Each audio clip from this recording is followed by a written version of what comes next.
Margaret, and I have a lot to talk about today. Hopefully you will find some of it interesting.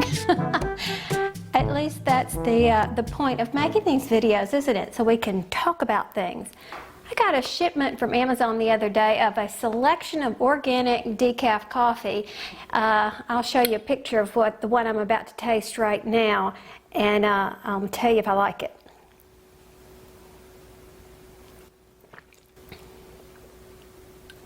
I do. That was really good. I'm drinking out of the mug that Joyce gave me at the meetup. Jay's Knit and Pearl Jam, Joyce. But yeah, that's good to know. I'm allowing myself any coffee, any tea that I want ever, because I'm on that crazy diet right now with no gluten, no dairy, no blah, blah, blah, blah. So I'm treating myself to whatever I want when it comes to tea and coffee. All right, so let's get started. Here is the first thing I want to show. And that is this little pumpkin hat. This is a pattern that I think you've probably seen before. It's by Michelle Sabache. That's how we'd say it from New Orleans. I don't know exactly how you say her name, but it's called the Berry Baby Hat. And it also had a pumpkin version of this. Now the only thing I did differently, I followed the pattern almost exactly, except for I did a 3 knit 1 purl ribbing to create those sort of pumpkin looks. And her pattern, it was strictly knit all the way up, rolled brim, and it was just adorable. She also knotted this, but I knotted it, and then my family said, "Why are you knotting it? Pumpkins don't have knots." So I knotted it, and there you go. Now I will tell you, I had some difficulty with my stranding back here, and while that was good enough for last year, it's bothering the stew out of me this year. So I am now going to have to teach myself to do stranding better. Now the yarn I used for this was Bernat Sheepish by Vicki Howell, and you know, it looks like this. It's a roving yarn. It's a 70 acrylic, 30% wool, which is a really nice blend. But because it's a roving yarn now, it sometimes is hard to rip if you make a mistake. I really enjoy working with it. Even if I have to rip, you know, it's just a little bit more tedious because sometimes you have to clip the little fibers that might tie itself. You have to be real careful. But I didn't have to do that at all if I ripped back any. I don't even remember. But to make a long story short, it's a great yarn. I really like it. But roving yarns can be annoying. Oh, and did I say I got this on clearance? Because I did. Most all of this big box yarn that I get is on super sale, using a coupon or whatever. Now, speaking of that, last weekend I told you I bought some Karen cakes, and I really liked the facets yarn that I found there, but it wasn't on sale. Well, lo and behold, it went on sale. Now, it wasn't one of those big clearance super sales that I really enjoy, but it was okay. So I bought 3 of these things. Now, I came home. Wait, what is this color? The color is Capri Blue, and I bought 3 of them. But I came home and was checking messages or comments or something like that, and Ash Love Nerd, who is Ashley, she works at Michael's, and she had said, "Don't worry buying that yarn," because I had mentioned I wanted to buy it. She says, "I'm hearing a lot of negative things about it from customers." So I said, too late, I've already bought it, so I guess we'll see. But it's a roving yarn too, and it could be that's the reason. I think you either like roving yarn or you don't. But you can see how they have that halo-y thing going on to them. I don't know, but I haven't tried it yet. So I'll let you know if I concur with her customers. Now, you know, in the last couple of videos, I was talking about those super bulky scrap hats. It's a crochet hat that I did. Started it last year, I think, and it kind of went crazy. People liked that pattern. Basically, I started it to use up my scraps, but then I began to enjoy watching the color changes and the color combinations, and I just love that hat. Well, I got a message from Marie Coughlin, or is it Coughlin? And she's primarily a knitter, and she was interested in the same thing. So I am not primarily a knitter. I am a relatively new knitter. So I told her I didn't feel that confident with it, but I was willing to give it a try. So I started looking and found a pattern that I liked. Well, first of all, when I looked, I noticed that I didn't like the knit stitch in the big giant bulky hats as much as I did the garter stitch. And I think the reason why is the brim. The 1x1 ribbing or the 2x1 ribbing or something like that that I would see, it just didn't look right. I think because the purl was so large, I don't know, I was not drawn to it, let's put it that way. But I did like the garter stitch, and I particularly liked this one. Now, this was 2 strands of a super bulky yarn called Hometown USA, which is what the pattern called for. Clarification, the pattern called for a number 6 super bulky yarn. Specifically, it listed Rowan Big Wool, but I didn't have that. I did a little research on Ravelry, and I found this Lion Brown Hometown to be comparable in size and weight. So it's super bulky number 6, and it's 2 strands of it. I used a number 17 size hook, US 17, which I think is a 12.75 millimeter hook, if I'm not mistaken. This yarn, by the way, I love this yarn. It was given to me by Dominic Overall, who we did a little gift exchange a while back, you might have seen. And again, it's called Hometown USA, and the color of this is Wichita Tweed. Hometown, get it? It's named after towns in the United States. And if you see, it has little flecks of color in it, and I really do like the little flecks of color. However, after I had completed the hat, I only had a small amount left, and I was really nervous about the palm, and I liked the idea of the palm. It was in the picture, and I wanted to use it.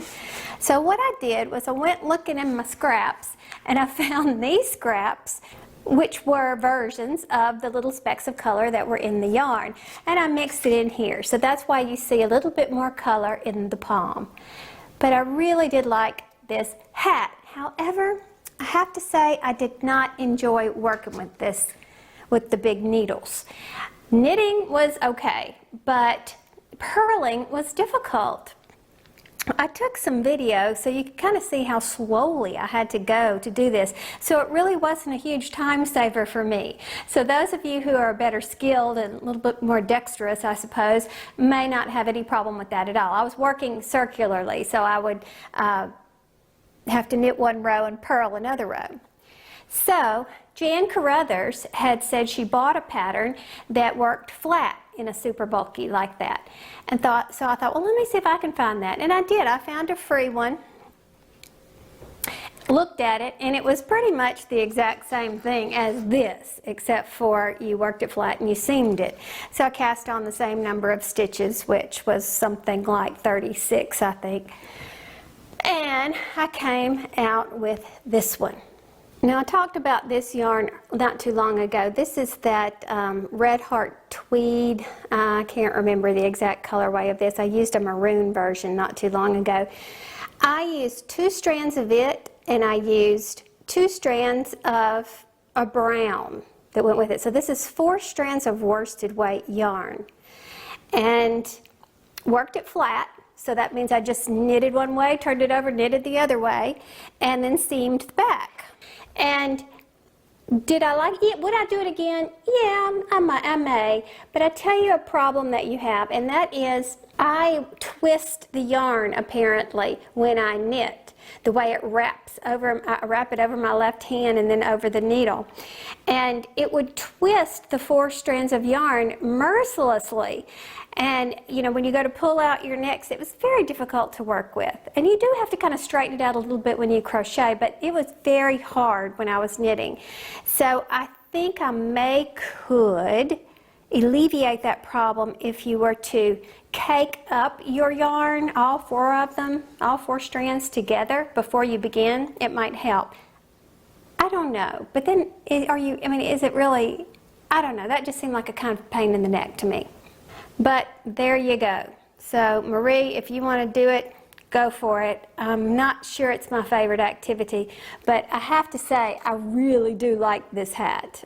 If you want to make one of these super-sized jumbo palms like this, I used the extra large jumbo Clover palm maker, but you know what? If you don't own a palm maker yet and you want to purchase one, you can purchase only this one. It has these really neat little marks in it that show you where to wrap so that you could get different size palms. Can you see how it's got little marks in here? Little measurements. So if you want to have one palm maker to make all the different sizes, get this jumbo one. It'll do the trick. But of course, you know, a palm maker is not necessary because you can make your own palms from cardboard or all kinds of other stuff. Now, something that's been all the rage here lately is intentional pooling, which is when you take a variegated yarn and you manipulate it in such a way that the colors that pop up begin to make a pattern that you want it to make, or a desirable pattern. And you know, I've complained plenty about crocheting with short color changes, that it looks real chunky or whatever, but you can get some really neat effects through that. But usually, or in the past, this has kind of been an advanced technique for people. And I talked about this because, oh gosh, back in 2012 from this book that was recommended to me by one of my subscribers way back then. And it talked about choosing the right knitting technique for your colorway. That's one aspect of this. The name of the book is called Hand Dyed and Variegated Yarn, The Knitter's Guide to Hand Dyed and Variegated Yarn by Lorna Miser. And I'll show you what they're talking about. This is the exact same yarn, and you can see using different stitch widths, you get different patterning in the yarn. And so color pooling, intentional color pooling, is often done by designers with their hand-dyed yarn, you know, in order to make something look the way they intend for it to look, intentional. So it's kind of a fun activity for those of us who purchase the variegated yarn and want to see what we can draw with our yarn, with our techniques. And you do that by changing your stitches, by changing the number that you cast on or chain if you're crocheting. And I don't know, I've just seen some really interesting things on Instagram and actually on our Facebook page, on our Facebook group, Sheepishly Sharing. Some people were putting some really neat results that they had gotten. I'm particularly fond of the Red Heart Zebra yarn patterns that some people are coming up with. That looks pretty good. Now, I've also been busy with the Addi machines. I got the Addi King size out and I made 3 basic black hats, double thick, with the cuff, which I really like because that adds to some extra warmth for the ears. And then I wanted to make some child size, so I pulled out my Loops and Threads Knit Quick and made some baby hats. Actually, I made 3 baby hats. This one was a little long, so I cut down the number of rows that I did. But I need to say, you know, I hear mixed reviews on these Knit Quick machines. I love mine. I really do like it. I think it does a great job. You do have to go a little slower, but I have not had any trouble with it whatsoever. So, you know, there are people saying, oh, they're horrible machines, la, la, la, la. It's not been my experience, so that's all I have to go on, isn't it? Yesterday and today, I made 3 Addi hats on the king size Addi right here. I used Red Heart Soft and it went smooth as silk. And right now, I am using Red Heart Super Saver down here. And I'm using the Knit Quick from Michaels, Loops and Threads Knit Quick. And I have a few observations about this machine that I want to make based on complaints that I've heard from some other people. Some love it and some think it doesn't work. Now, I've completed 50 rows, but I want you to look at this thing. This is the yarn feeder, and it can easily pop out. Wait, let me move this a bit. It can easily pop out right there, that little thing right there. You have to make sure that it's all the way popped through, both this and this, so that it will catch the needle, the hook. And there's a couple of things that affect that. One is the tension. Now, I don't use this tension feeder at all. All I do is put the yarn in my hand over here, holding it just like this while I work. And I keep my eyes right over here on this side to make sure that it's actually catching in each of the hooks, because that's the sure way to drop a stitch. And what I have found is that if you cake your yarn like this, or at least pull out tons of it, just pull it so that you don't have any tension at all. You're regulating your tension solely through this. And basically what I'm doing is just holding it in my hand and making sure it's even. If it begins to pull a little bit, if I feel like it's pulling, then I know I have to yank some more and loosen it out. So that helps tremendously. And I'm also not cranking as quickly as I do on the Addi Machine, so that I can track it with my eyes right here and make sure I haven't missed anything. But it really is doing a nice job. And this is Red Heart Super Saver, which is sometimes difficult on some Addi machines. And remember that we have found on the Addi machines that different yarn works well for different people on different machines. It is the strangest thing. So I'm assuming this holds true for this Knit Quick as well. But it's doing a beautiful job. I'm really pleased with it. So, chacun son goût, said the old lady as she kissed the cow. That's what my grandmother used to say. Each to his own tastes, said the old lady as she kissed the cow. Now, my intent in doing these solid black hats was to use these pom-poms. I got these, well, let me see if you can see them. I'd have to lay across the table for you to see them accurately. But I got these for a really good price. I think they were like $1 a piece. They're from Lion Brand.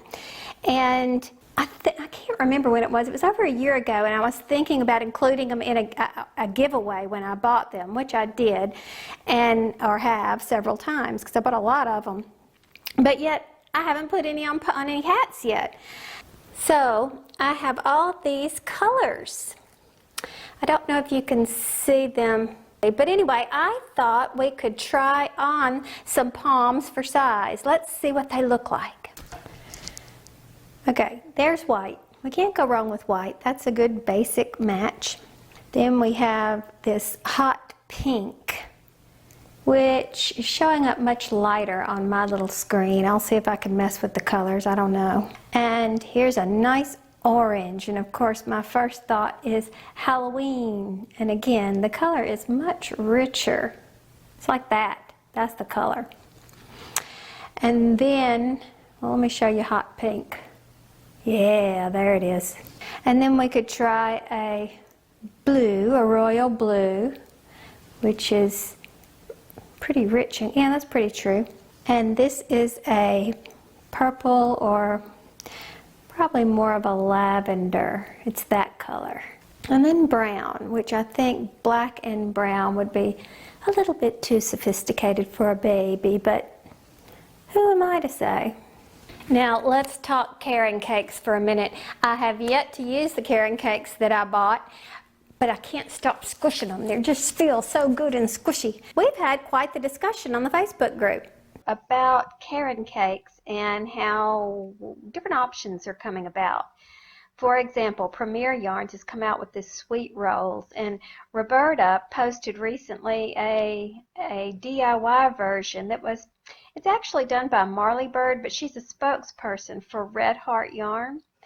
And then the question was, all right, if we're going to make our own, how much of each color should we do? So, even though I'm math challenged, I took it upon myself to do some math and figure that out for you. And then, to make it very easy to find, since we don't all have Facebook, I put it on the blog. So here it is, all nicely compiled in one post. So there's your link to the sweet rolls. Here's the link to the video where Marley Bird demonstrates how to use the Russian join to create the same thing. That's the original carrot cakes Michael's site. And then I go here. Of course, you can get this effect with any yarn, but if you're trying to closely recreate this cakey craze, here are some details to help you in your pursuit. All right, here's what it's made of, and these are the weights of each skein. So I noticed, I just snapped this picture off the label, and I noticed that in the blueberry cheesecake that the colors were pretty much equal, and that medium blue is tonal. So it may look like you've got two different colors here, but it's actually one yarn that is tonal. It has little dark spots mixed in like that. So this is actually one color. So I noticed that the blueberry cheesecake has 4 colors that repeat twice. It's approximately 383 yards. So I did the math for you here. So what it comes out to is basically 48 yards of each color repeat. You do it twice. So in this case, it's dark blue, medium blue, light blue, and whatever the other one is. And if you're like me and prefer a different unit of measurement, I've given them all right here. That would break down to 44 meters or 0.89 ounces, or I like to use grams, 25 grams. And once you've got your colors all laid out, then you just spin them up in any order that you want. You know, I love to reply to all my comments, and every now and then I go to reply, like to Joan's Blues and Jam, and she had a very complimentary comment and was talking about hat patterns. She said, this year the theme for me seems to be hats. Well, of course, my theme every year seems to be hats. I just love hats. And of course, most of the charities that I knit or crochet for are requesting hats, so it just kind of seemed to go together. So I wanted to reply to that, but when I hit reply, it won't take. So that tells me that I don't know your first name, Jones, Blues, and Jam, but I'm trying to reply, and I think there is a setting somewhere in your account that doesn't let random people reply to you. So if you could check that setting, that would be great. Or, I mean, of course, you may not want any replies back from your comments, and that is perfectly fine too. But I'm just trying to let people understand that if you don't get a response from me at this point in my life, it's probably because there's a setting that needs to be looked at. I don't think I ever showed you that I finished these penguin hats. I had to put beaks on them, and I mentioned before when I've done these penguin hats that the instructions that come on this Snappy Tots pattern, I can't make it come out triangular the way I like it. So what I've done in the past successfully is a Tunisian crochet beak. I can make it more triangular that way. But out of curiosity, I thought I'd give knitting a try, and that's what I got with a garter stitch one. So I'm still partial to this Tunisian crochet version, but just a lesson to say you don't have to follow a pattern just because it's written. Think of other ways around it. Look, I forgot about this hat.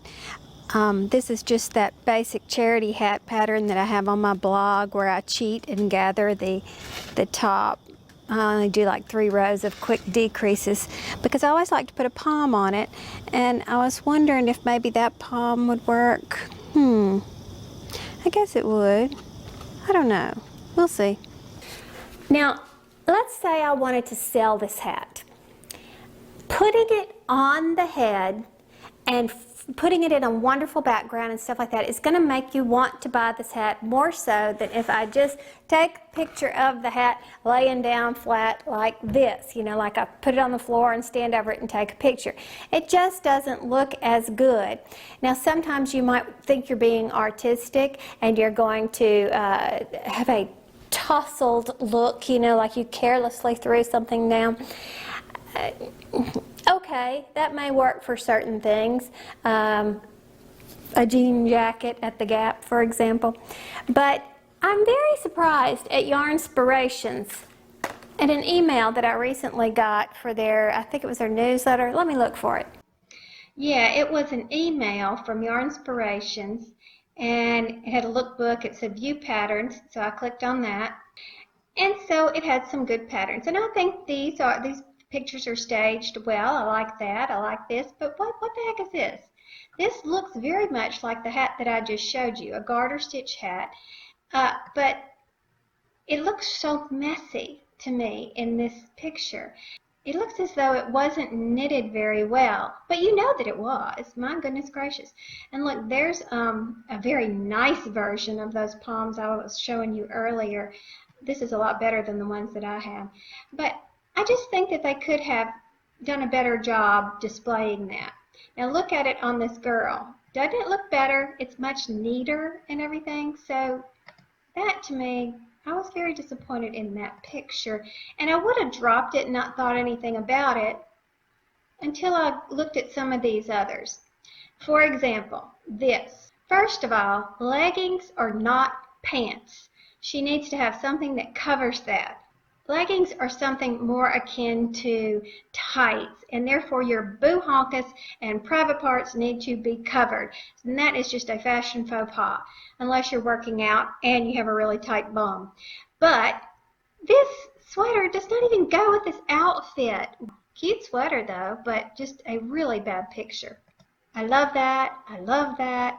I love that. See, I think these are all styled appropriately, but look at this one. This really cute poncho, I mean that is a great poncho, was styled so poorly that it looks like this poor girl was out at the football game, who by the way is wearing leggings and covering her bum bum like she's supposed to, thank goodness. But it looks like she was out at the ball game and got cold, and she said to her little sister, "Do you have anything in the car? I am freezing." And the little sister went and got this that does not even fit, nor does it go with the outfit. I mean, it doesn't show it off in its best light. But then when you go back, you see that these do. I mean, the army green, the big bulk, the boots goes perfectly with that. And then same deal with this. Love that coat with this great big long scarf. And you know, tall people would really carry that off really well. I just love that. And of course, that's just my own personal opinion, and it's worth what you paid for it, right? So, all I'm saying is that be very thoughtful if you're selling your stuff and you want to show it in the best light, and most probably the best light that's going to appeal to the customer base that you have.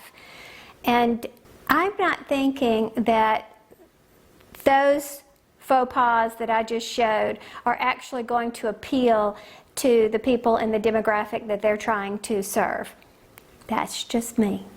So I didn't mean to get off on a rant there, but you know, this is my channel and my opinions. If I can't express it here, where can I express it? And I really want to hear your opinion too. If you're on a computer or mobile device, look up in the upper right-hand corner for the poll. Let me know what you think. Do you agree with my assessment on this? Or maybe I'm just being an old fuddy-duddy. Now's your chance to weigh in. What do you think? So that's all for now. We'll talk soon. Bye.